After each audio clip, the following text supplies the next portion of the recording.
18 to 4 Jazz Radio 94.1 FM. It's time now to talk movies, and on the line is one of our great movie directors, Phil AVALON. Phil, thanks very much for joining us this afternoon. Hi there, John. Phil, you got started with a couple of the greats of Australian film, Mel Gibson and Steve Bisley and John Jarrett. You directed a film called Summer City. Tell us how that came to be. Well, in the mid-'70s, I was at drama school at the Independent Theatre, and Mel and Steve Bisley, Mel Gibson and Steve Bisley, were both at the NIDA in their first year drama school.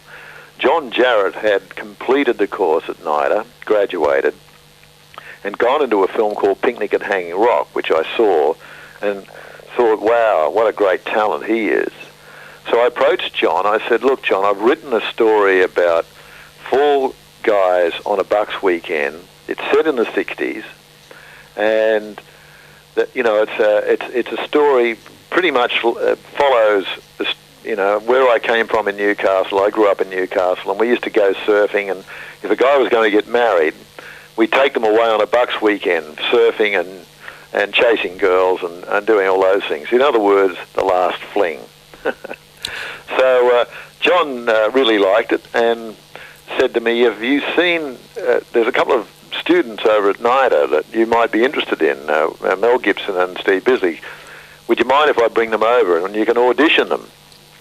So we auditioned Mel and Steve, and they were terrific, and I cast them immediately, and off we went to a place called Catherine Hill Bay, which is about 100 kilometres from Sydney, and we shot the film there because we didn't need to change anything. It was still, an old country village, a mining village, and the houses were still like gun barrel houses, and it kind of, we didn't have to dress it because we didn't have any money, and they had $68,000 to make the film.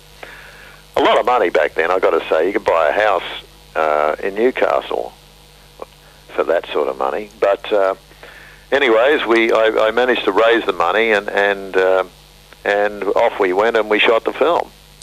And, well, I have to ask you, how much did Mel Gibson get paid for the film? Well, he got the Actors' Equity Minimum, the same as all of us. We all got the same amount. The Actors' Equity Minimum in that year was $93.10. And he got $100, so he was we all got an extra $7 a week. Fantastic! You should have signed him up then. You bet I should have. Summer City was a big hit, very popular particularly amongst the surfing community, wasn't it? Well, it was it was a box office hit. It went on to take over $1 million back then when tickets were $3 a pop. But the guy that I met at Columbia Pictures, he was a very young, enthusiastic theatre manager who'd left Columbia and went to Village Roadshow. I'd met him, and he said, you know what? What I want to do in this world is change the world of distribution and exhibition in theatres. And I said, well, I've got a film that we can do that with, and because we'd rented a theatre in George Street in Sydney called The Century, which is right opposite the Hoyt Centre, and we could do what we liked in there basically, as long as we paid the staff.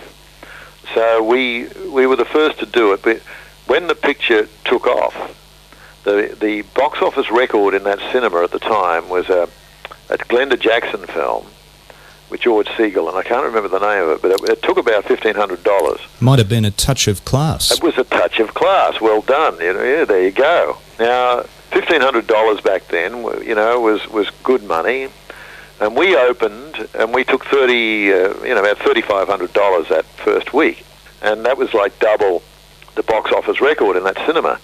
But Austin and I had bigger dreams, and we then said, well, how can we get more money? So we began the 10 o'clock session, the 12 o'clock session, the 2 o'clock session, the 4 o'clock session. So we did all of a sudden, instead of the 3 or 4 sessions a day that was happening in those years, we were doing 10 sessions a day, and then they were filling. So we then did a midnight session, Friday and Saturday nights, and we got a full house, 1,800 people. So we were breaking. Not only did we break the box office record, I think we took about 14 or 15,000 that next week, and it did the same in a lot of cinemas around the country, because we were prepared, because we're so young, 20, 21 years of age. We were so young, we didn't know the rules, and we would just break the rules, and we would say to the staff at the cinema, if you're prepared to do this extra time, we're prepared to pay a little bit more. So that's how that all happened. Well, what do you think about the big budgets that the studios throw at films these days? And they often spend a huge amount of money on actors and all the rest of it, and not that much money on scripts. Yeah, well, there's always complaints, and I've got to support it, about not enough time, energy and effort spent on the script. And I've learned that over the years. A couple of films that I've made, I've gone too early. I've realised that we're at a fifth or sixth draft, and it does need more work, but the finance is in. The cast has been cast, and they're all sort of, got other jobs to go to. So, I've been pushed into going a little bit early, but you're right on the money with the script is the most important thing. Without a good script, you can't make a good film. You can make a bad film easily, but to make a good film, you've got to have the story. And from there on, it's good casting and good direction and editing, etc. I mean, it's a team effort, but yes, we've got to really spend much more time on script. And one of the projects that I've been on this year, I've been on it for 18 months now. We're up to draft 13. Over that period, and it still needs, another take. So, you push them too early, and you'll pay the price. Well, Phil, you were also involved in a little bit of acting, and you acted in TV series Number 96. That must have been a lot of fun. Fond memories, and back then, I worked with a wonderful actress called Abigail, who was a sex symbol of Number 96.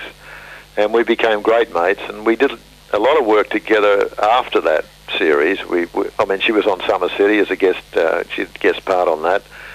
And we did a movie together as actors called The Sher Mountain Killing Mystery. And we did a stage play together, and Number 96 at that time was phenomenal. I mean, it was amazing experience and great training. Like the Home and Away and Neighbours of today, an excellent training ground for young talent. Yeah, and I guess that series would have been made on a fairly low budget as well. Well, it was shot in black and white and shot on a set at Channel 10, so it would have been done very cheaply. And for such a hit series, yeah, I'm sure the producers made a lot of money on that. I know one of them, Kevin Powell, who cast me in that and the film, the Number 96, they did a movie version of it.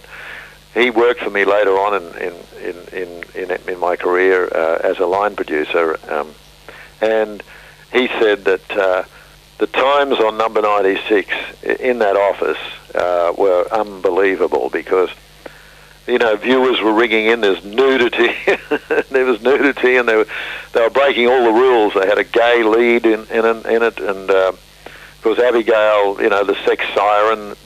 So, yeah, he had a lot of stuff on his plate when he was doing that show, and we're great mates. And his dad, Michael Powell, is a wonderful movie director. He did Red Shoes, and he came out here and did They're a Weird Mob. So, a lot of history from Number 96 via Kevin, and it's still today. Kevin and I still work together to this day. That's great. And what's happening now? What are the projects you've got on for the future? Well, just today I signed to do a Hollywood movie called Branson's Country. That won't happen till the mid to late next year. It's from the novels. There are 3 novels, and they've asked me to direct all 3 pictures. But we'll start off with the first one and see how that goes. I'm also producing a 2-part miniseries called The Stolen, which is 2/3 shot already, and the last third will be shot here in Queensland. Last but not least, The Killer's List, which I spoke about earlier, which is the one we're developing, which is a wonderful script written by a Queenslander, and the main actor in it, Everett McQueen is a Queenslander, so it'll be a fully fledged Queensland production, which will be shot between Brisbane and here sometime next year.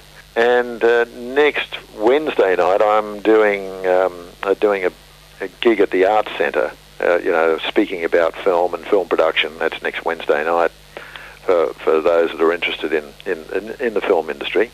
So you can just come along and listen just come along at the Arts Centre at the basement at 6:30 next Wednesday night. And there's myself and a cinematographer and a post-production supervisor there talking about the industry, and showing a few clips from our work. So, yeah, it should be a fun night. Well, sounds fantastic, Phil. Well, you've got a lot of good things happening in the future, and we wish you very well with them. Great to talk to you this afternoon, and we'll talk to you again when you get these films released. Fantastic. Thank you, John. Pleasure. Thank you. It's now 7 to 4, Jazz Radio 94.1 FM.